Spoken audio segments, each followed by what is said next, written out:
Dalam video ini saya akan menjelaskan bab 1, yaitu tinjauan manajemen. Manajemen memiliki definisi sebagai seni menyelesaikan sesuatu lewat orang-orang dalam kelompok yang terorganisir secara formal. Orang-orang dalam organisasi ini akan bekerja bersama-sama untuk mencapai tujuan organisasi. Tingkat manajemen ada 3. Yang teratas adalah top level, berisi dewan direksi atau kepala eksekutif. Mereka bekerja menetapkan tujuan dan kebijakan organisasi secara umum.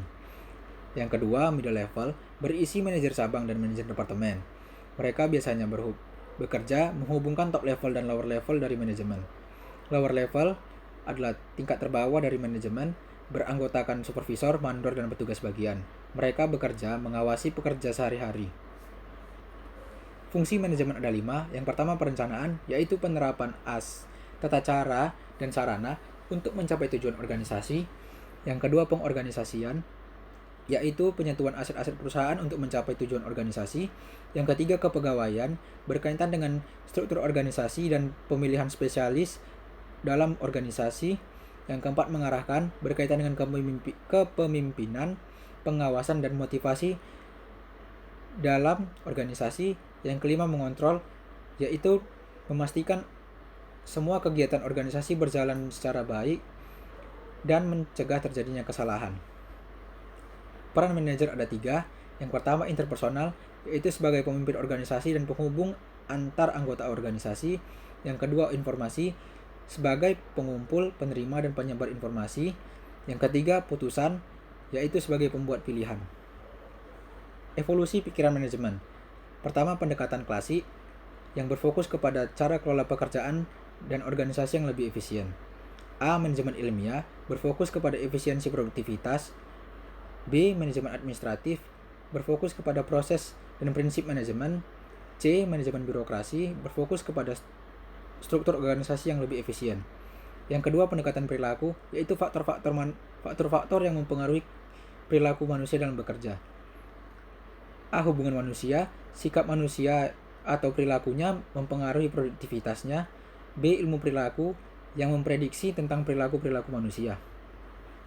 3. Pendekatan kuantitatif, yaitu penyelesaian masalah manajemen melalui penerapan teknik kuantitatif. A. Ilmu manajemen, yaitu menerapkan prinsip statistik dan matematika dalam manajemen. Yang B. Manajemen proses produksi dan operasi, berfokus kepada penerapan proses produksi dari organisasi. Keempat, pendekatan sistem, berkaitan dengan organisasi secara keseluruhan.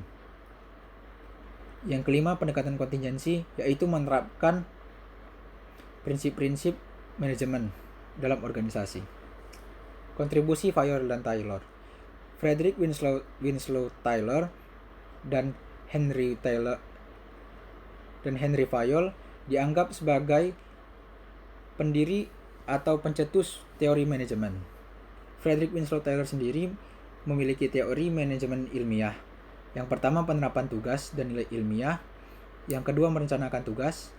Yang ketiga, seleksi pelatihan kejuruan. Yang keempat, standarisasi. Yang kelima, spesialisasi.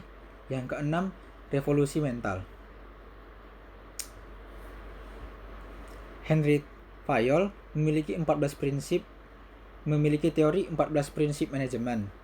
Yang pertama, divisi kerja, yaitu pembagian pekerjaan.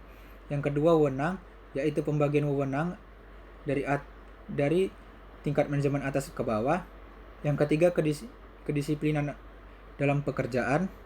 Keempat, kesatuan komando. Yang kelima, kesatuan arah tujuan. Yang keenam, kerjasama antar anggota organisasi. Yang ketujuh, remunerasi. Yang kedelapan, sentralisasi. Yang kesembilan, rantai skalar, yaitu penerapan tingkatan dalam organisasi. Yang 10, memesan.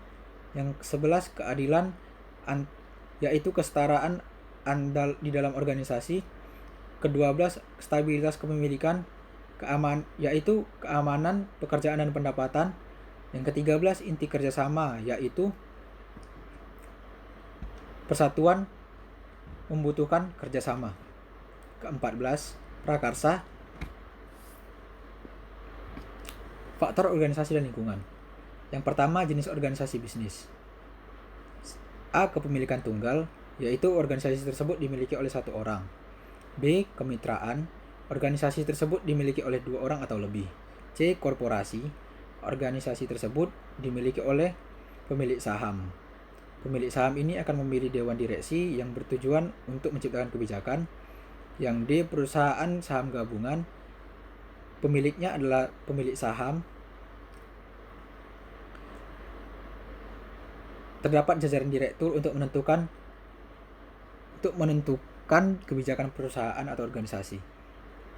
E. Perusahaan publik yang bertujuan yang dimiliki oleh pemerintah. Perusahaan publik ini diatur oleh undang-undang atau peraturan. F. Perusahaan pemerintah yang sebagian besar sahamnya dimiliki oleh pemerintah dan pihak lain, dapat berupa pihak masyarakat atau pihak swasta. Faktor lingkungan. Yang pertama, faktor internal yang mempengaruhi langsung dengan kegiatan organisasi atau perusahaan. Biasanya dapat dikendalikan oleh perusahaan itu. Yang pertama, sumber daya. Yang kedua, kemampuan. Yang ketiga, budaya. Faktor eksternal yaitu faktor-faktor yang tidak berdampak langsung kepada perusahaan. Biasanya faktor-faktor ini tidak dapat dikendalikan oleh perusahaan. Yang A. Mikro yaitu pemegang saham, pemasok, distributor, pelanggan, pesaing, dan media. Faktor eksternal makro yaitu politik, ekonomi, sosial, dan teknologi. Tren dan tantangan manajemen di tingkat global. Yang pertama adalah perencanaan dan pengambilan keputusan. Manajer dapat menciptakan rencana dan dapat mengambil keputusan secara baik di tingkatan global atau perusahaan global. Yang kedua, pengorganisasian, yaitu manajer dapat mengendalikan atau menciptakan struktur yang baik dalam perusahaan internasional atau global. Yang ketiga adalah memimpin, yaitu manajer dapat memimpin anggota-anggota organisasi dengan budaya yang berbeda. Yang keempat, manajer dapat mengontrol anggota-anggota organisasi. Sekian dari video ini yang menjelaskan bab 1 yaitu tinjauan manajemen. Terima kasih.